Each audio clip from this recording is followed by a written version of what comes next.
have to look back on the pictures, yeah. River! Palestine will live forever! From the sea to the river! Palestine will live forever! From the sea to the river! Palestine! Free, free! Palestine! Free, free! To the river! Palestine will live forever. Free, free! Palestine. Free, free! Palestine. Free, free! Palestine. Free, free! Palestine. In our thousands, in our millions! We are all Palestinians. In our thousands, in our millions! We are. It's amazing to see so many of you here, and at long last here we are protesting outside the BBC. We know it's them, but... We are witnessing the absolutely horrific intensification of Israel's genocide against the Palestinian people. Skeletal children crying in pain and desperation, being deliberately starved to death by Israel. And at a time when we need our public broadcaster to shine the spotlight of truth on Israel's war crimes, the BBC is covering them up. Shame! Continuing to buckle under political pressure. But suppression of the truth is complicity in genocide. The systematic executions of children by Israeli forces, the systematic targeting of healthcare workers and aid workers, these constitute war crimes and should be exposed, not covered up. By hiding the realities of Israel's genocidal violence against Palestinians, the BBC is shielding Israel from accountability. Shame! This latest documentary, Medics Under Fire, that has been shamefully shelved by the BBC, exposes the systematic abduction and torture of medics by Israeli occupying forces. These horrific actions by Israel show its deliberate attempts to terrorise medics to prevent them from providing life-saving treatment, to stop them from saving Palestinian lives. It is evidence like this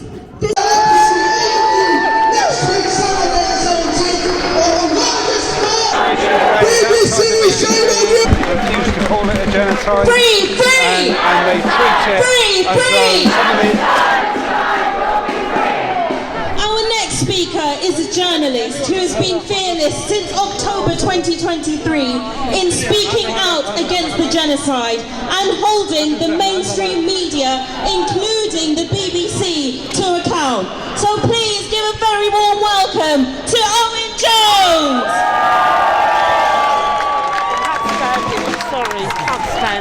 The reporting on Israel's genocide against the Palestinian people is the biggest scandal in Western journalism of our age. And the BBC has been at the absolute heart of that scandal. Ever since this genocide began, the BBC has whitewashed Israel's crimes against the Palestinian people. It has deferred to Israeli lies and spread Israeli lies. It has not even bothered to pretend that Palestinian life has even the smallest fraction of an Israeli life. Over and over again they have ignored atrocities. They have ignored evidence. They have failed to join the dots about what is happening. And here's the thing, I know what happens with the BBC people in there. They say, well, these are just political activists, they just want us to regurgitate their particular cause. No, we wanted the BBC to do their job. Because in their constitution, they are supposed to have due impartiality. Impartiality, that's what they're supposed to have. A public service broadcaster, which we, the licence fee payers, are paying for. And they have failed every basic tenet of journalism in this genocide. It is that quote which keeps going round. and I'm going to repeat it because it is instructive, and it is about journalism. If someone says it's raining, and another person says it's dry, it's not your job to quote them both. Your job is to look out the fucking window and find out what's true. And that's what the BBC have failed to do over and over again. They didn't try and pretend or somehow disguise what they thought about Russia's invasion of Ukraine or war crimes being committed there. But Israel has committed every single war crime under the sun, and yet if you read the BBC, you will still see them deferring to IDF spokespeople and Israeli authorities as though they're credible in a way they would never dream of doing with Russian sources. That contrast exposes the lie, the sham of what BBC impartiality is supposed to do. And they couldn't even have one documentary exposing the actual reality of the genocide in Gaza. Not even one, because they listened, they gave in as cowards to the lobby, the pro-genocide lobby, and they deferred to them, and now they won't even put other documentaries on which actually show the truth. But I'll tell you this, history's going to be a damning judge. History will judge every media organisation which whitewashed and legitimised one of the great crimes of our age. And just on that, we saw this week that well-known lefty rag, the Financial Times, condemned the silence over the genocide, and a Conservative MP who said he'd been loyal and supportive to Israel all his life, and then he said he's wrong. And that's not to praise them, it's to say that they know the way the wind is blowing, because this crime is too extreme, too apologetic, and no genocide has been so documented and so confessed to as it actually happened. And that's why when we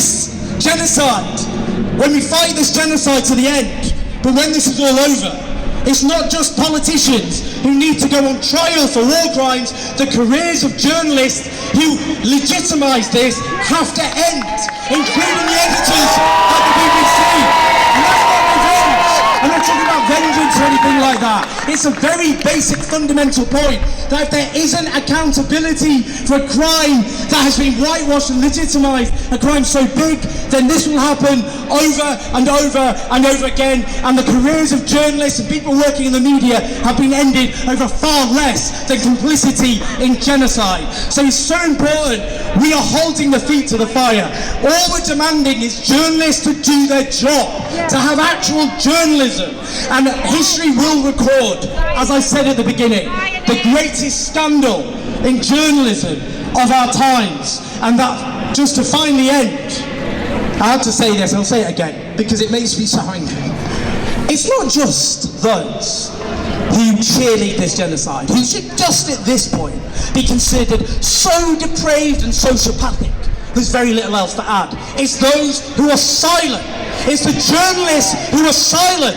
Apart from hand-wringing and platitudes, those journalists who won't speak out after 19 months of depravity and actually speak out about what's happening and report what's happening, they are complicit as well, because every abomination in history was made possible by the silent. So we keep marching, we keep fighting, and we keep demanding that an actual media accountable to us like the BBC, a public service broadcaster, do your fucking job and report on a genocide properly.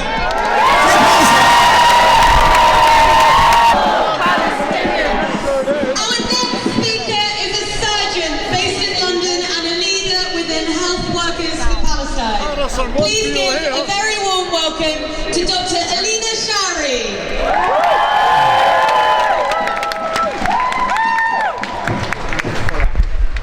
Good evening all, how do I follow?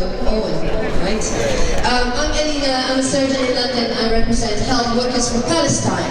And we are gathered here, Health Workers for Palestine, in front of the BBC to demand the immediate broadcast of a crucial documentary called Gaza, Medics Under Fire. This is a powerful, deeply moving film that shares the eyewitness testimonies of traumatized and bereaved Palestinian healthcare workers during this ongoing genocide. It documents the targeted destruction of Gaza's health system, hospitals, ambulance, clinics, and the killing of more than 1,200 healthcare workers since October 2023. These are frontline medics who risked their lives to care for others, now telling the truth of what they saw and endured. This documentary is finished, khalas. It's ready. It's ready to expose the true atrocities and war crimes committed by the Israeli government. And yet, the BBC has chosen to withhold it indefinitely. Shame on them. This is pending yet another so-called independent investigation. Let's be clear. This was BBC's commissioned project, produced by BBC Eye Investigations in partnership with Basement Films and Health Workers Watch.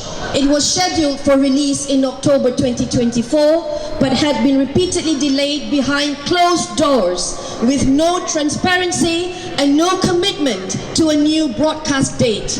We are here today because enough is enough. The suppression of this film is a betrayal on multiple levels. It is a betrayal of the Palestinian healthcare workers who relived unspeakable trauma in the hope that their testimonies might make a difference. They now face renewed risk of psychological harm as well as physical danger and persecution for speaking out. It is a betrayal of the filmmakers, the ones who worked tirelessly and ethically over the past year to bring these stories to light. And it is a betrayal of journalism itself, a betrayal of the BBC's founding principles to inform the public, to challenge power, and to report with honesty and integrity.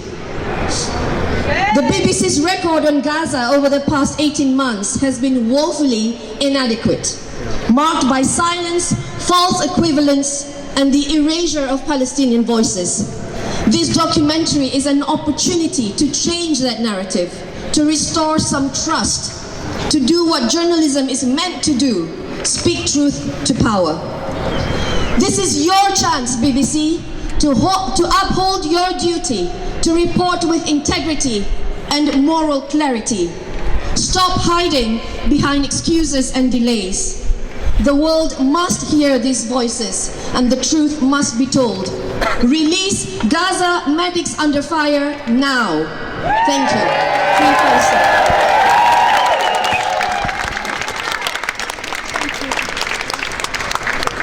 BBC, you can't hide. We charge you with genocide. BBC, you can't hide. We charge you with genocide. We are gathered outside the BBC to send a clear and powerful message, not just to the BBC, but to the world. We are here because Gaza is calling for justice, for dignity, and for an end to the silence. Gaza is under siege, and the people there are starving to death. The Gazans on the ground are sharing pictures and images. We are here to demand that the BBC take responsibility.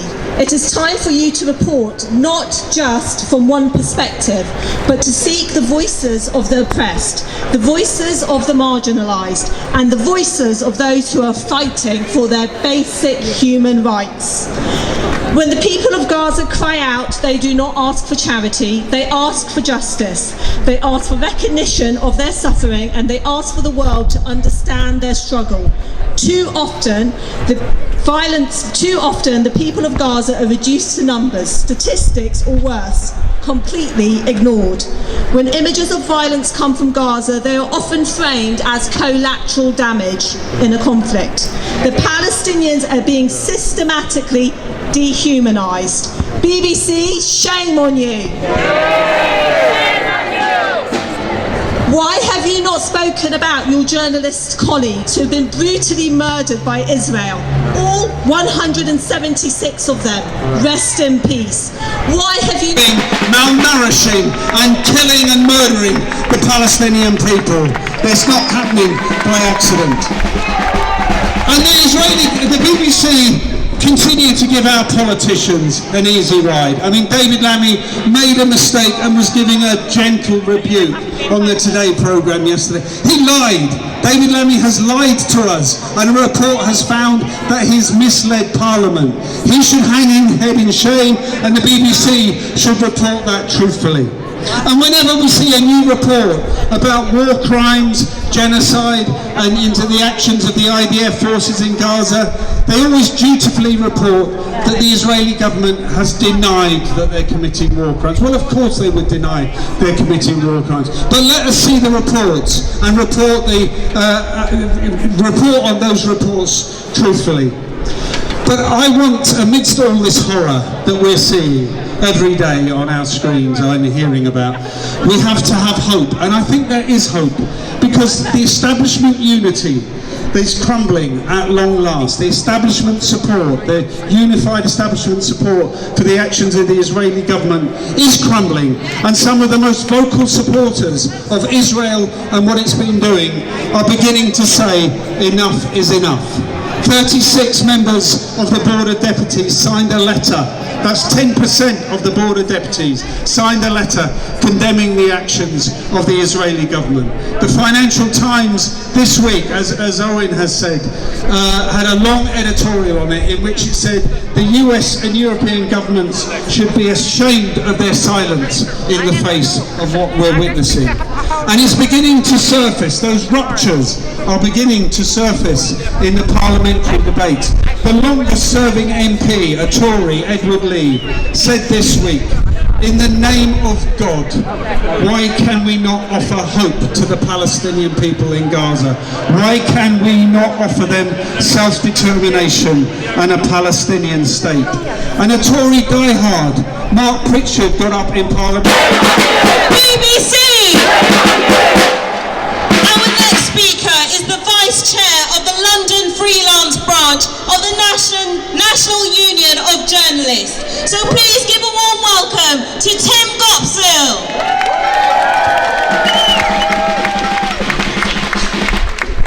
I'm from the National Union of Journalists. I am not representing the National Union of Journalists. I can't do that. This is extremely painful and difficult business for journalists. Believe me, journalists want to report the truth as much as you do.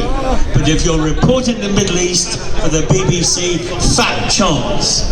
Let me tell you that in that building there are a lot of very brilliant journalists who can do the most wonderful journalism.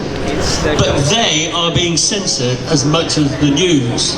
They are prevented from reporting fairly, and they are prevented from free speech themselves. There will be no journalists from the BBC in this gathering here. If this rally is going on, if they happen to walk in and out of the door, they're supposed to scuttle by and stick their hands in their ears and not hear or see what is going on. But we are trade unionists.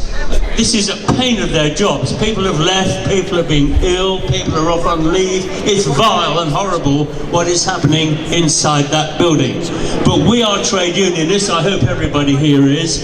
And the principle you follow as a trade union is don't blame the workers, blame the bosses.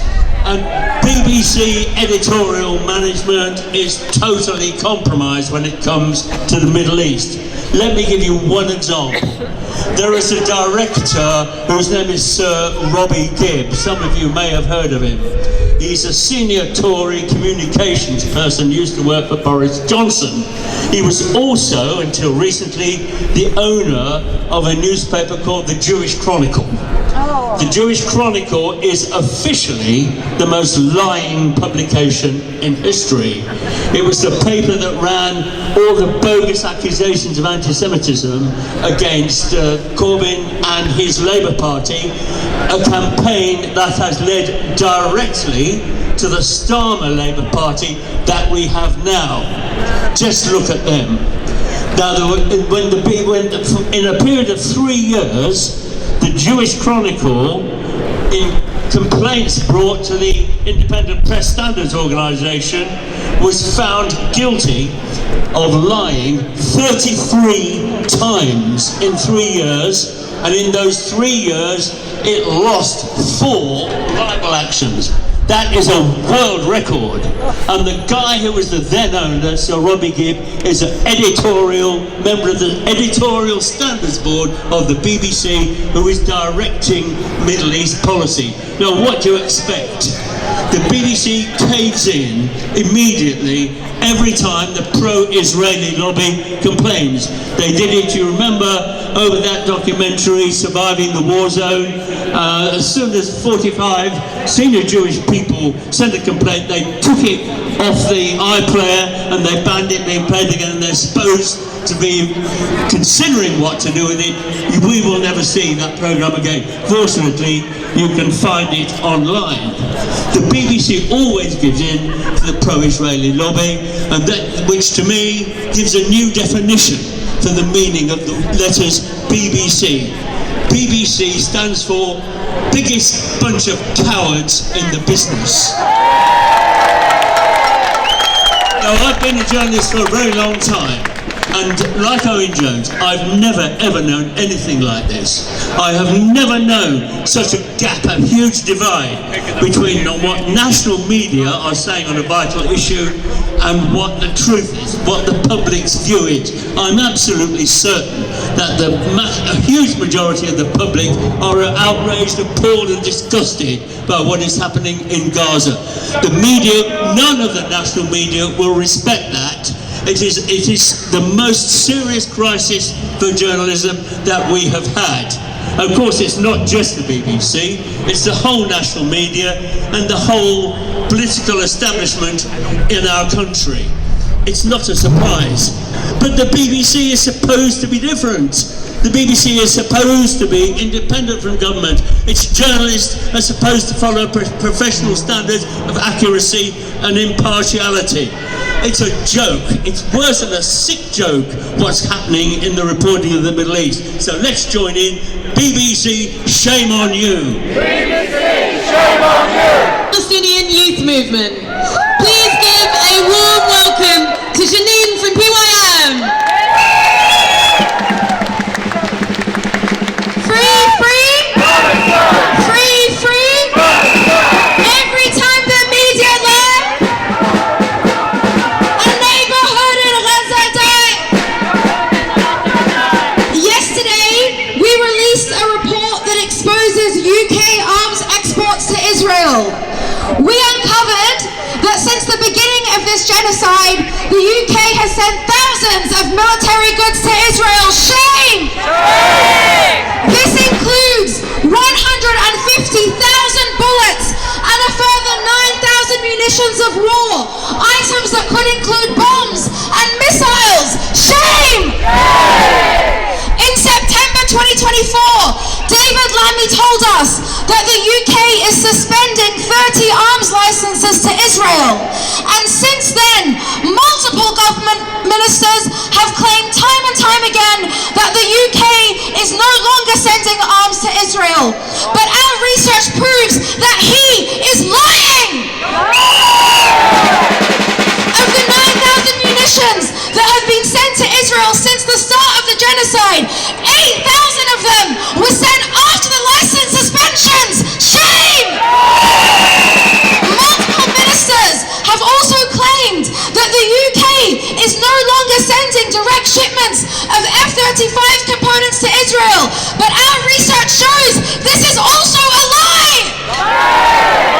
The government is lying to you, and they're lying to the media, and they're lying to Parliament. Shame! This is the kind of investigative work that the BBC should be doing. If they had any journalistic integrity, if they had an ounce of decency, they would be exposing the government. Instead, it's us, an organization of unpaid volunteers committed to our people back home in Gaza, that are exposing this government for what they are: pathetic, lying, slimy snakes. But we always knew that this government was complicit. We always knew that the liberation of Palestine would not come from them, because they have proven time and time again that they are only interested in power and in profit. But we know the real power comes from us. It comes from the masses. The fact that a volunteer-led grassroots organization of Palestinian youth can produce a research report that exposes and confronts the ruling class of this country proves what is possible when we are disciplined, when we are committed, and when we are organized. So join us tomorrow outside the Foreign Commonwealth and Development Office to call for full transparency of UK arms exports to Israel, to demand the immediate resignation of David Lammy as Foreign Secretary, and to promise that if this government refuses to enforce an arms embargo, then we will!